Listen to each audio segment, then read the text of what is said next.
Bon, merci François, bonjour à tous. Alors, dans ma présentation, il y a pas mal de diapos, dont certaines sont purement informatives. Donc, je les passerai rapidement, mais par contre, elles sont à disposition parce qu'il y a des sites internet, des références, etc. Donc, ne vous affolez pas si quelquefois je saute une ou deux diapos.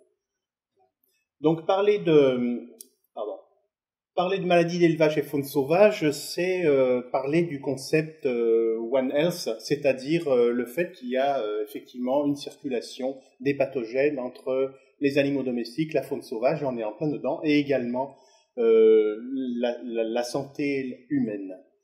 Il y a tout un tas de bibliographie qui est sorti récemment sur ce concept, et puis sur les intertransmissions domestiques sauvages, et notamment par rapport aux maladies les plus graves, maladies infectieuses émergentes ou maladies infectieuses réglementées. C'est aussi une prise de conscience des organisations internationales, l'OIE qui a pris une résolution et qui indique qu'il faut que l'épidémiosurveillance soit ciblée sur la faune sauvage pour s'apercevoir des phénomènes émergents. L'Organisation des Nations Unies aussi en parle. Mais bon, sur cette prise de conscience et ce consensus, quand on se heurte sur le terrain à des situations réelles, ça dérive vite en crise, et c'est ça que je vais vous raconter à travers l'affaire de la brucellose du bouquetin du Bargy. Pourquoi d'ailleurs cette affaire a été particulièrement importante, a créé autant de tensions? C'est parce qu'on est en face de deux symboles, deux victoires. D'une part, le bouquetin, c'est le symbole de la protection de la nature réussie, restauration d'une espèce virtuellement éteinte qui a pu revenir dans les Alpes européennes. Et la brucellose, c'est un danger sanitaire de catégorie 1, une zoonose majeure, premier budget du ministère de l'Agriculture pendant près de 40 ans, qui a été éradiqué et qui symbolise aussi la victoire des politiques de lutte collective, Donc deux symboles forts, et les uns et les autres sont très attachés à ce que cette situation ne soit pas remise en cause. Donc les assemblées, ça pouvait conduire qu'à quelque chose de tendu. Voilà. Bon, la brucellose, c'est quelque chose qui pourtant est bien connu chez les ongulés depuis très longtemps. C'est le parc national de Yellowstone avec le bison dès le début du XXe siècle, il y a 100 ans qu'elle a été décrite en bibliographie. Chez le Wapiti aussi, avec un sanctuaire qui est au centre de ce parc national de Yellowstone. Donc là, il y a une bibliographie abondante et également un grand nombre de sites internet qui en parlent. Elle a été identifiée aussi chez le caribou, le chamois, en Europe, le chevreuil et le bouquetin. Et en France, on a pu étudier ces foyers-là sur trois situations chez le chamois dans les années 90, alors que la brucellose ovine était en fin d'éradication. Voilà, donc petit rappel, en anapathie, ça se traduit essentiellement par orchite et arthrite, avec une évolution subaiguë ou latente avec de la nécrose, de la calcification, mais finalement une symptomatologie extrêmement aiguë par rapport à ce qu'on connaît chez le domestique. Donc le modèle, on va dire, d'expression clinique est déjà assez différent de ce qu'on nous apprend à l'école, en tout cas, et du modèle domestique. Également sur le schéma épidémiologique, ce qui a pu être constaté chez l'ensemble des foyers qui ont pu être suivis, tant en France qu'en Italie ou qu'en Espagne, c'est qu'on a l'extinction naturelle des foyers sauvages. Bon, notamment en chamois, ça a été bien étudié, avec le fait que l'expression clinique se traduit par souvent une évolution mortelle, ou alors quand il y a survie, la contamination intraspécifique est relativement rare. Et finalement, il y a un épuisement des animaux infectés avec une extinction naturelle sur un pas de temps d'une génération.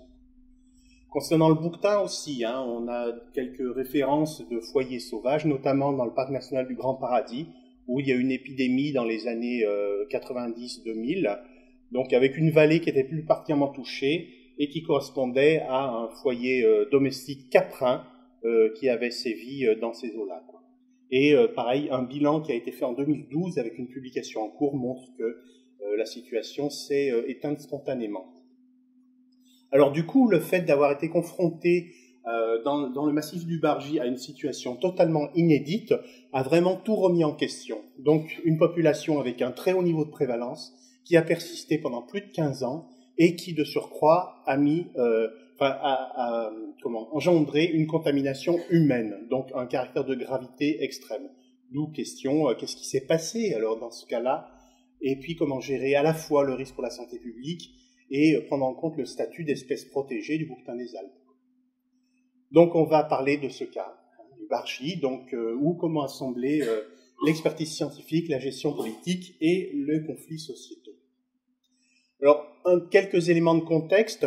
L'affaire est donc apparue suite au diagnostic d'un cas de brucellose humaine, on va dire en novembre 2011, donc un enfant d'une dizaine d'années, qui en plus a présenté une brucellose assez importante, enfin assez grave, avec une polyarthrite invalidante. Et il y a eu un deuxième cas de la même famille un peu plus tard. Et ça a mis le focus sur un élevage bovin qu'il fréquentait régulièrement, où on a découvert qu'il y avait de la brucellose avec avortement et que le lait de l'exploitation était bien chargé en brucelle, quoi. Donc c'était un troupeau fermier, enfin, de production laitière fermière qui fabriquait du reblochon. Grosse surprise, puisque la France est officiellement indemne de brucellose depuis plus de 10 ans, que les seuls cas humains qui sont diagnostiqués régulièrement, une vingtaine par an, ne sont que des cas importés. Et là, un caractère supplémentaire, c'est qu'on est en plein au milieu d'une région de fromage AOP au lait cru, qui constitue un pilier de l'économie. Alors du coup, enquête épidémiologique, donc il y avait bien une relation de cause à effet entre les personnes atteintes et la ferme, hein. C'était par consommation de fromage avant qu'il soit vraiment affiné, donc la charge Bruxelles était encore extrêmement présente. Donc c'est la famille en fait, hein, qui a été contaminée. Du coup, pour savoir d'où provenait cette brucellose, il y a eu une enquête rétrospective sur la totalité des mouvements d'animaux qui affectaient le massif, enfin, et des contrôles sanitaires sur tous ces troupeaux, donc plus de 12 000 sérologies et rien. Donc ça pouvait pas être une source apportée dans le massif, il s'agissait bien d'une source autochtone. Du coup, on reporte la suspicion sur la faune sauvage avec une étude sur les chamois, les chevreuils et les cerfs chassés. Et là, deux séropositifs trouvés. Observation de bouquetins dont certains présentaient des anomalies cliniques, donc gros genoux, gros testicules. Ça a donné lieu à des captures, des analyses sanitaires. Et là, en fait, c'est bien ça. La brucellose était présente de façon relativement importante chez ces bouquetins. Donc, confirmation du rôle de la faune sauvage. Et puis, les études qui ont été faites ultérieurement ont montré que la souche épidémique provenait du dernier foyer domestique de 13 ans auparavant, donc de 99, puisqu'il y avait une stricte homologie génétique entre les souches isolées des enfants, du bovin, des bouquetins et des chamois atteints. Alors, aux questions, finalement, quelles sont les circonstances qui a fait que ces bouquetins aient été le réservoir de cette brucellose, enfin au moins les maintenus pendant tout ce temps et aient servi de relais entre le dernier foyer de 99 domestiques et le cas humain. Le bilan de ce qu'on savait sur les bouquetins a finalement été relativement pauvre, hein. On connaît son origine. Il y a eu des études dans les années 80, une dernière étude qui a donné lieu à une thèse vétérinaire en 96-97, et depuis, plus rien du tout. Et c'est vrai que ça, c'est un problème important, ça pose question pour tout ce qui est population orpheline, sur lesquelles il n'y a aucune donnée, ni de suivi de population, ni de suivi sanitaire, et on peut dire que c'est dans les espèces protégées que cette situation intervient. Et en l'absence de données sur cette population, tout le monde y va de sa spéculation. Il y a une inquiétude légitime de la profession agricole et du coup une énorme pression d'intervention sur ce phénomène sur lequel tout le monde, les imaginations donc partent. Voilà, du coup, le ministère de l'Agriculture a diligenté l'Office national de la chasse et de la faune sauvage pour faire le point sur la situation à la fois en dynamique des populations et sur le plan sanitaire. Donc cette étude est quelque chose d'absolument majeur, ne serait-ce que par le niveau de capture de bouquetins. En 5 ans, 429 bouquetins ont été capturés, donc ça, il n'existe pas d'équivalent dans les études sur cette espèce dans le monde. Donc tant sur le massif concerné que sur les massifs autour. Donc ça a donné lieu à du marquage. Bon, il y a eu une centaine d'animaux abattus, les animaux séropositifs étaient euthanasiés, et les autres marqués pour faire l'objet d'un suivi, soit en GPS, donc avec des localisations automatiques toutes les heures, soit en radio-tracking ou avec des bagues auriculaires simples pour connaître leur organisation sociale, leur trajet, et pouvoir faire des techniques de CMR pour essayer d'évaluer les effectifs. Donc tout un tas d'analyses aussi sanitaires à travers les prises de sang et l'analyse des animaux morts. Des évaluations aussi de la fréquentation de l'espace à travers des échantillonnages sur des itinéraires pédestres. Bon. Et les relevés de cohabitation sur des alpages par méthode scan ou avec l'utilisation des animaux équipés de GPS. Et enfin, des études génétiques très importantes pour voir s'il n'y avait pas une susceptibilité particulière de cette population. Alors, les premiers résultats ont montré une prévalence sérologique très importante, plus d'un tiers des animaux étaient présents, avec semble-t-il, une césure significative entre les jeunes animaux et les animaux plus âgés. Et si on ramenait ça à des classes d'âge, c'était les femelles à 72% qui étaient atteintes. D'où une idée d'abattre les animaux, la source infectieuse qui était les animaux de 5 ans et plus. Donc, ce qui a été fait. Et l'année d'après, donc en 2014, les constats post-abattage étaient assez inattendus. La séroprévalence n'avait pas diminué, mais par contre, il y a eu un rebond spectaculaire de la séroprévalence chez les jeunes qui apparaissaient significativement plus infectés. Alors, ces premiers résultats qui étaient globaux ont pu être remis en question par les études ultérieures. Notamment, il y a les scientifiques de l'ONCFS qui ont traité les données, qui se sont notamment aperçu qu'il y avait un caractère de sectorisation extrêmement important. Donc ici, on voit les domaines vitaux des femelles qui étaient assez casanières en distinguant les sous-groupes de population, soit par les suivis GPS, soit par la génétique. Donc les animaux au sein de chacun de ces sous-groupes ne se mélangent pas tellement avec les autres. Donc c'est vraiment des clusters de population quasiment indépendants chez les femelles, alors que les mâles, eux, vont visiter toutes leurs copines sur tout le massif. Et on a pu aussi, c'est toujours cette publication de l'équipe ONCFS, notamment Marchand, qui a pu montrer que la séroprévalence était extrêmement différente suivant les secteurs. Ici en bleu, c'est le secteur qui est au cœur du massif. Donc ici, on a la progression de la séroprévalence suivant l'âge, voilà, qui augmente jusqu'à un culmen et qui diminue. Au cœur, qu'on retrouve chez les femelles, chez les mâles. Donc avant abattage et après abattage, il n'y a pas de différence avant et après abattage finalement. Voilà un deuxième secteur. Et puis dans les secteurs plus périphériques, le niveau de séroprévalence est resté très bas, quoi. Donc on retrouve chez mâles et femelles avant et après abattage.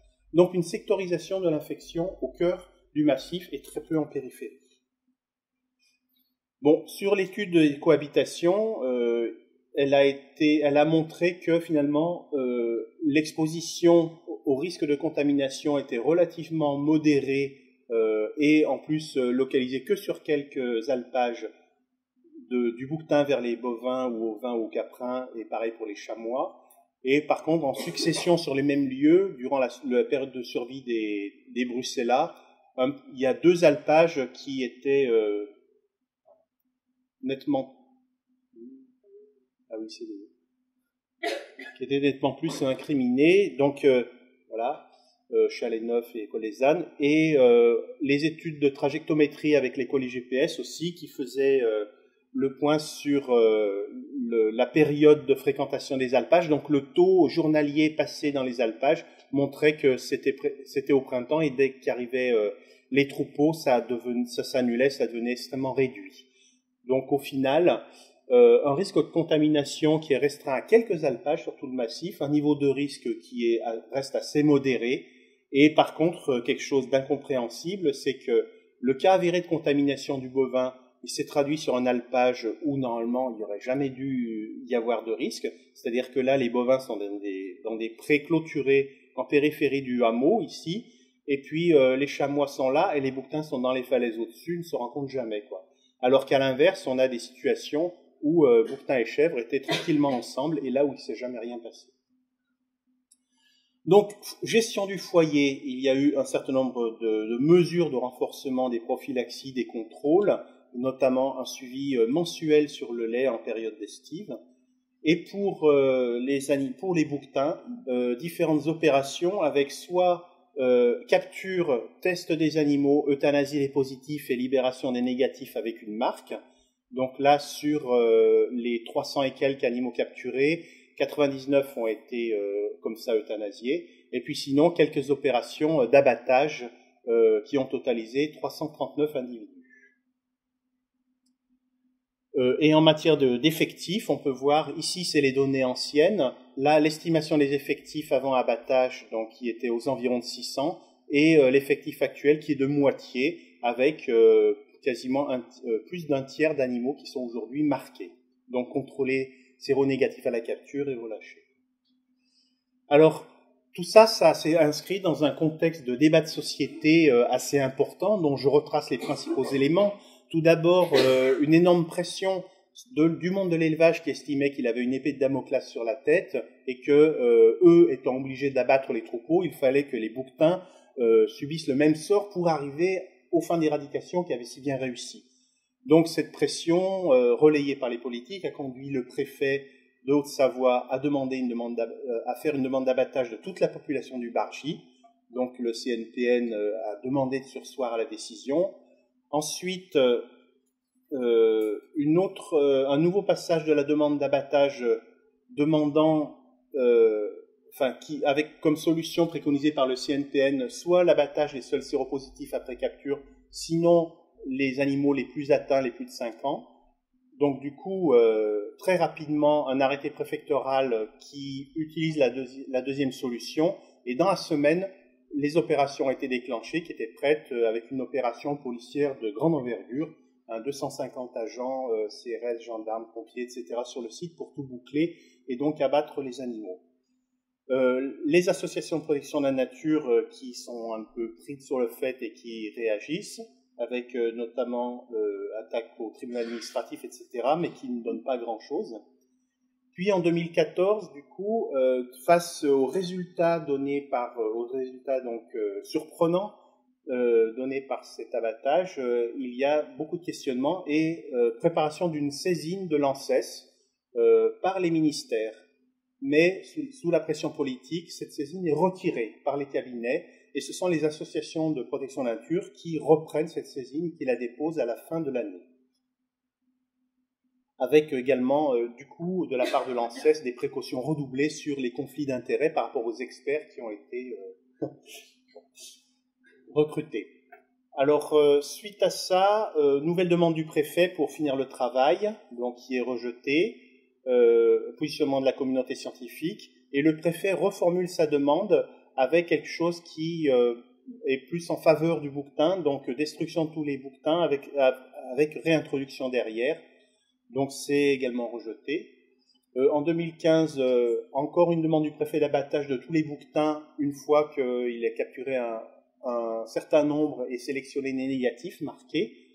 Donc là, entre-temps, l'ANSES avait rendu son avis et préconisé un certain nombre de solutions.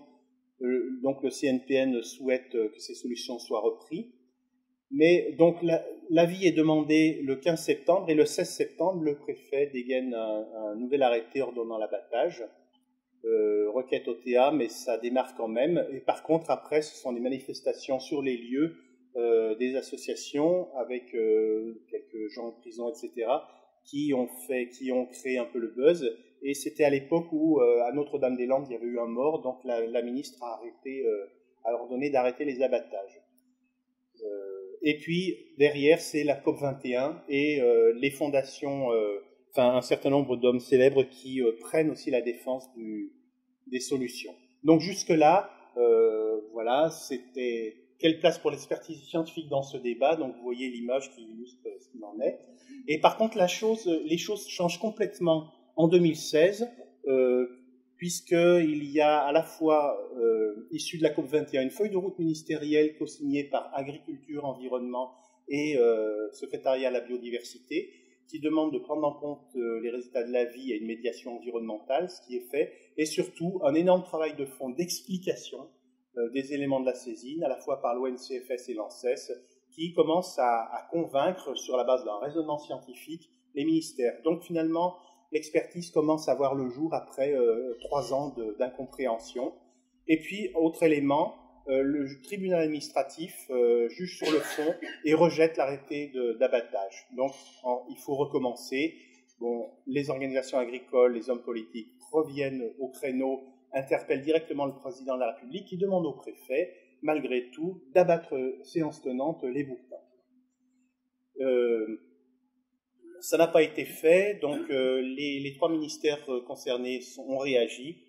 On refait une saisine en cesse et on demandait également que les travaux sur l'expérimentation vaccination, qui était une des solutions préconisées par l'ANSES dans sa précédente saisine, fassent l'objet de l'expérimentation prévue.